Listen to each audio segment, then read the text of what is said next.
Muito bem, hora de oração, tempo oportuno de buscarmos a Deus, glorificarmos o nome dEle em nome de Jesus. Certos que estamos jejuando, orando pela sua vida, pela sua casa, pela sua família em nome de Jesus. Envie os pedidos de oração que nós queremos declarar realmente o seu nome e apresentar diante do Senhor cada causa, cada necessidade em nome de Jesus. Amém?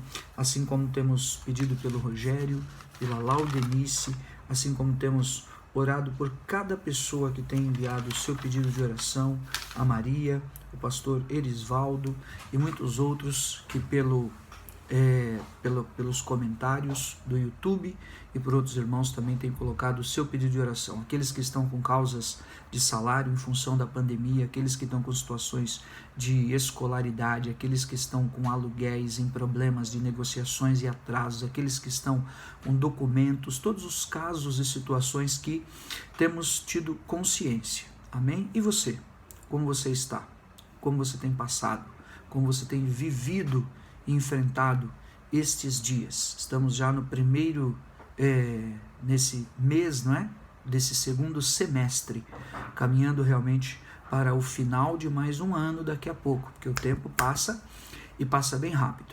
E nós queremos abençoar você, orar e cobrir a cada um em nome de Jesus, pedindo a Deus e apresentando a Deus as causas. O apóstolo Paulo ensina que com toda oração e súplica, Filipenses, não é? Capítulo 4, para que nós apresentemos a Deus as necessidades dos santos, que o Senhor é Deus que realmente os responde.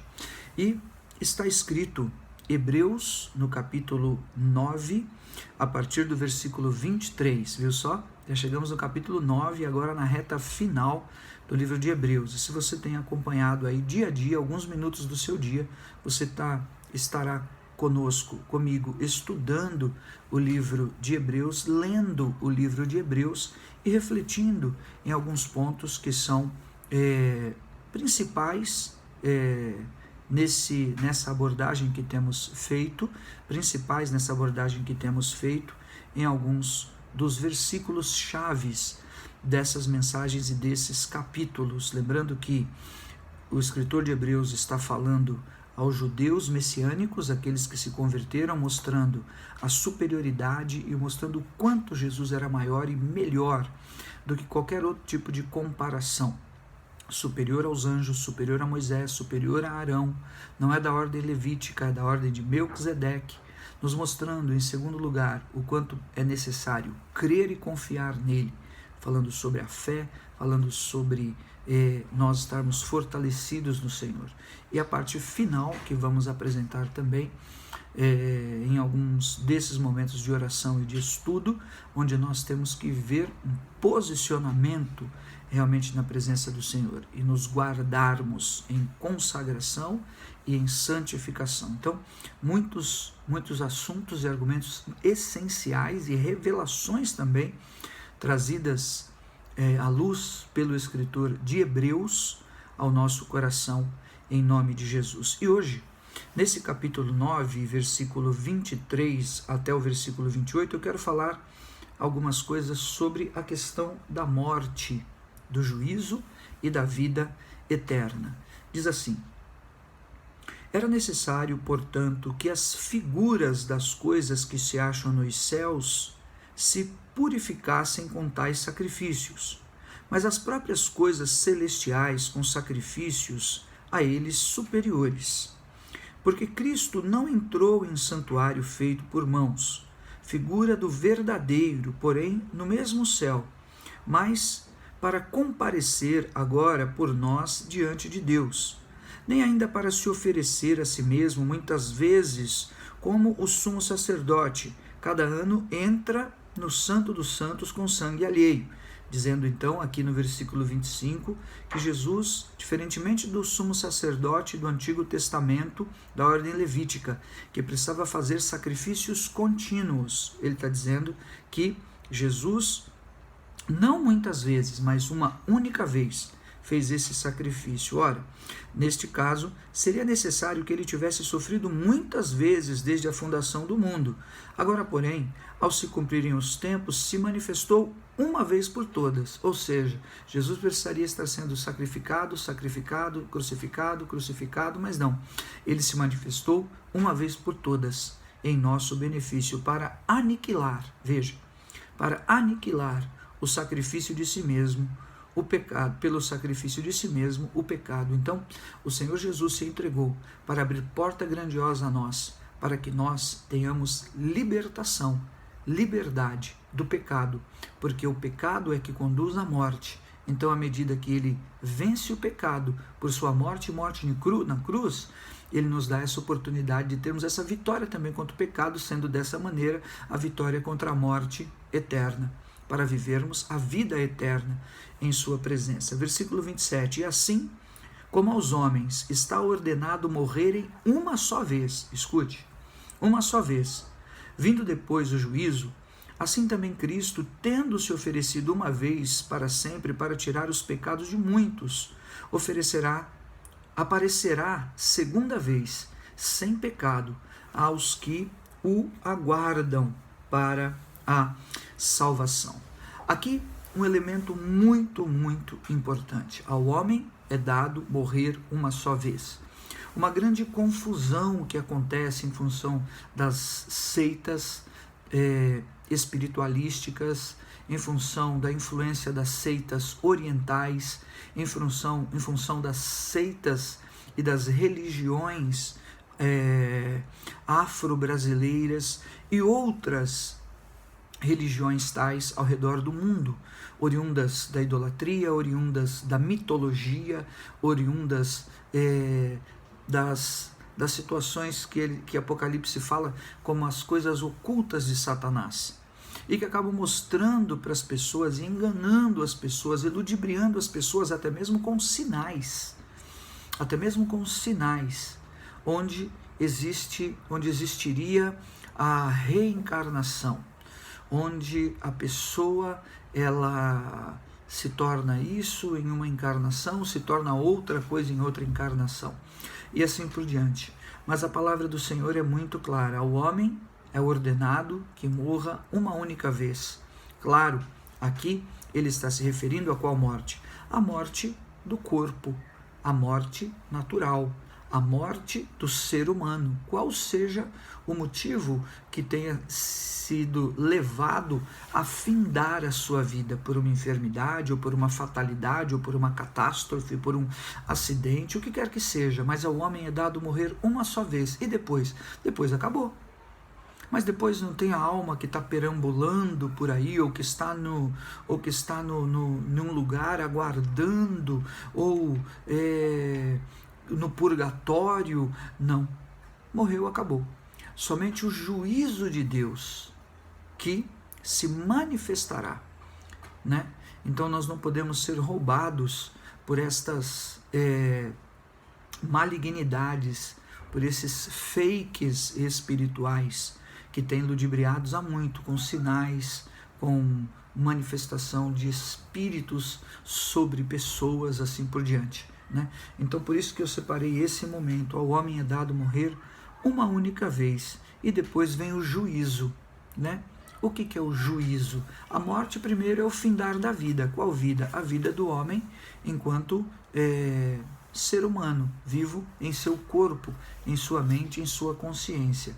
Mas o juízo talvez poderia ser melhor descrito, a despeito de toda a teologia que existe por trás do juízo. O fogo consumidor de Deus é juízo, Deus é fogo consumidor, é o juízo de Deus, assim por diante. O Apocalipse vai falar desse dia do juízo, o dia do Senhor, vai falar o apóstolo Paulo, mas acho que de uma maneira mais simples de compreender. Mateus 25, versículo 34, então dirá o rei aos que estiverem à sua direita: vinde benditos de meu Pai, entrai na posse do reino que vos está preparado desde a fundação do mundo.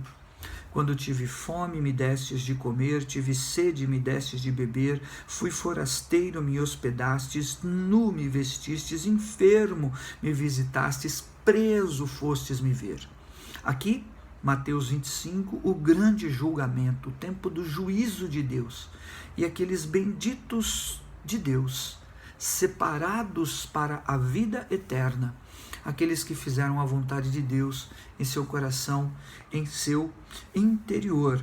Por outro lado, 41, então o rei dirá também aos que estiverem à sua esquerda: apartai-vos de mim, malditos, para o fogo eterno, juízo, julgamento, preparado para o diabo e os seus anjos.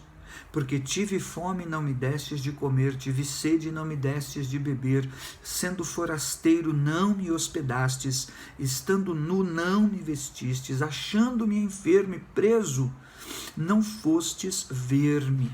Então, aqui, esta separação clara de Deus, daqueles que estarão à sua direita e daqueles que estarão à sua esquerda. Eles perguntarão: Senhor, quando foi que te vimos com fome, com sede, forasteiros, nu, enfermo, preso e não te assistimos? Ele responderá: em verdade vos digo, sempre que deixaste fazer aos pequeninos, ao próximo, deixaram de fazer a mim mesmo. Então irão estes para o castigo eterno, porém os justos para a vida eterna. Aqui não a morte do homem em seu corpo natural, mas a morte eterna. Aquilo que fala Apocalipse no capítulo 2 e versículo de número 11, gastando apenas alguns segundos com isso para ilustrar. Nome de Jesus. E se for possível, ouça novamente essa mensagem. Deus vai te levar pelo Espírito a outras revelações e constatações maiores, para que você não seja roubado por seitas, heresias, religiões espiritualísticas, quais sejam elas, sejam orientais, sejam de ordem europeia, sejam de passados ou de ancestrais, sejam africanas, ou mesmo da própria terra, do costume da terra nosso aqui. Apocalipse 2, 11. Quem tem ouvidos, ouça o que o Espírito diz à igreja. Diz às igrejas, falando a igreja de Esmirna. O vencedor de nenhum modo sofrerá dano da segunda morte. Aí a segunda morte é o que? Depois de morto, o corpo morto, a pessoa enterrada, sepultada, findado os seus dias na terra, como já disse, por uma situação ou por outra, lamentável, porque sofremos e nos ressentimos com a passagem, com a partida de alguém querido. Mas a segunda morte é a morte eterna. É essa que nos fala ali o Mateus no capítulo 25. É a morte eterna, a morte oriunda do juízo de Deus, daquilo que as pessoas realmente e deliberadamente resistiram, recusaram e fugiram da presença de Deus, o que no fundo é uma grande e tremenda exortação para cada um de nós, para que nós possamos vigiar e orar, para que nós possamos crer realmente em Deus, possamos entregar os nossos caminhos ao Senhor, porque as situações espirituais e o mundo e a forma com que a carreira está se cumprindo, ela vem para que esses dias de morte eterna ou de vida eterna realmente se cumpram. Ao homem é dado morrer uma vez só. Aqui eu quero fazer um parênteses. Primeiro, muito solidário, sério mesmo, de coração, aqueles que sofrem, aqueles que são ressentidos por perda de pessoas queridas, filhos, por perda de pessoas essenciais à sua vida e que muitas vezes você ficou indescoberto e talvez até hoje sofre, padece pelas consequências e reações disso. Alguns que as conseguiram superar, outros talvez ainda não. Mas de fato, eu quero te dizer, as coisas todas estão nas mãos de Deus e que isso possa servir de alento e de fortalecimento para você receber de Deus e ser tratado diante de Deus, para deixar nas mãos de Deus o seu juízo, o seu julgamento, a sua grandeza, porque maior do que a vida nessa terra é a vida eterna, e esse seja o caminho realmente daqueles que partiram, e nisso possamos ser consolados pelo Espírito Santo de Deus, que quer confirmar uma obra na tua vida, para você não viver morto em vida. Está repreendido em nome de Jesus. Deus não nos quer mortos em vida. Ele nos quer vivos nesta terra, para sermos sal da terra e luz do mundo, e que você possa ressuscitar em vida. Isso mesmo, ressuscitar em vida, através do nome e do poder de Deus, sabendo que todas as demais coisas, a morte, a vida, tudo, o presente, o porvir, está nas mãos dele. E com isso, você possa se renovar e se alimentar e deixar nas mãos de Deus, e se levantar em renovação dos seus votos, para que, ainda que o poder da morte tenha te assolado de todas as formas, ou o próprio desejo de morte, você, em nome de Jesus, ressuscite em vida e se levante, porque se o Cristo, o Filho de Deus, vos libertar, verdadeiramente sereis livres, ensina o apóstolo Paulo aos Gálatas no capítulo 5, e que essa libertação em Cristo te dê vida, vida nesta terra, vida em abundância nestes dias que vivemos de lutas, mas que te dê também a certeza da vida eterna. A vida eterna é o que o Senhor Jesus conquistou para nós na cruz, e um dia estaremos com Ele nas bodas do Cordeiro, na nova Jerusalém, que não é dessa terra, porque o reino de Deus não é desse mundo, mas que é vinda dos céus, para que o nome dele seja glorificado, de modo que o que podemos fazer em vida é servir, é sermos instrumentos de Deus. As demais coisas, aquele que julga, o outro que questiona, o outro que serve a um ídolo, ou a uma entidade, ou a um espírito, ou a um anjo pretextuando ser de Deus, ou Deus, nisto o Senhor os esclarecerá. Mas a mim e a você cabe a revelação da palavra do Senhor em nome de Jesus. Amém? Receba. Vamos orar. Antes, o último comentário. Bispo, mas e aqueles que ressuscitaram? Por exemplo, Dorcas, Atos 10, diante do apóstolo Pedro, o próprio Lázaro, Evangelho de João, capítulo 11. Esses homens, essas revelações da palavra de Deus, mostram pessoas que ressuscitaram na sua vida, não é? Morreram por enfermidades, morreram por fatalidades e foram ressuscitadas no corpo mortal, mas eles voltaram a morrer, e daí, de fato, eles viveram em suas vidas testemunhos de milagres, de coisas tremendas, do Deus que ressuscita os mortos, mas eles voltaram a morrer, assim também como aquele caso diante do profeta Eliseu, em 2 Reis 13, ressuscitou, mas voltou a morrer. Diante de Elias, o caso do filho da viúva, ele ressuscitou em vida, mas ele voltou a morrer. Então morreu a morte dos homens, mas que nós não morramos a morte eterna, a morte que está preparada lá para o inimigo, e nós estejamos realmente celebrando e glorificando ao nome do nosso Deus, em nome de Jesus. Pai de amor, esta é a tua palavra da morte, a palavra do juízo e da vida eterna, das precauções e do quanto temos que guardar, e de uma maneira simples nesse raciocínio. E eu sei que poderiam ser aprofundados tais e tais argumentos e revelações tremendas e incríveis, do Velho e do Novo Testamento, das visões e revelações e do Apocalipse. Mas por aqui nos basta, Senhor, saber da sua grandeza para estabelecer em vida aqueles que estão em morte, morte do pecado, para santificá-los. Por isso eu clamo ao teu Espírito, que possa visitar nas casas e nos lares os familiares, filhos e filhas, como se pudesse agora aqui em uma visão enxergá-los, em nome de Jesus. Onde puder chegar esse veículo, Senhor, de intercessão por meu intermédio, para que em nome de Jesus, onde há o cheiro de morte, o rumor de morte, o desejo de morte, a assolação do espírito da morte, ele caia por terra no nome santo e sagrado de Jesus Cristo.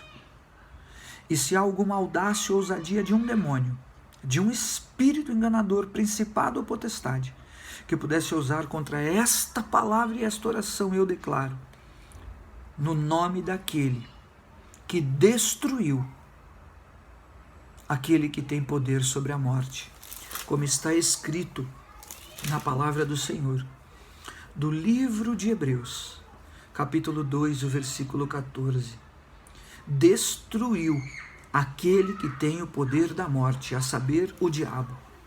Ele foi destruído, então não há bravata de demônios, obras de reivindicações ou de requisições de religiões ou de pactos com cabelo, com cabeça raspada, de sangue ou em águas correntes, não há que possa prevalecer contra a grandeza das Escrituras.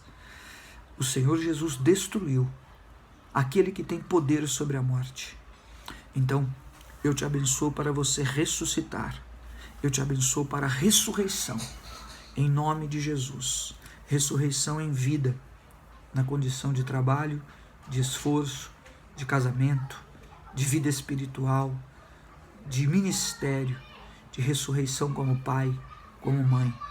E te abençoo no nome de Jesus, porque hoje é dia de você receber a graça e o favor do Senhor, em nome de Jesus, e se alegrar com a bênção da salvação. Receba essa vitória e todas as coisas vão começar a fluir na tua vida a partir disso, em nome de Jesus. Amém. Amém. Tremendo esse assunto e creio que mais adiante vou voltar a falar sobre isso em outros textos da palavra do Senhor, em nome de Jesus. Fica com Deus.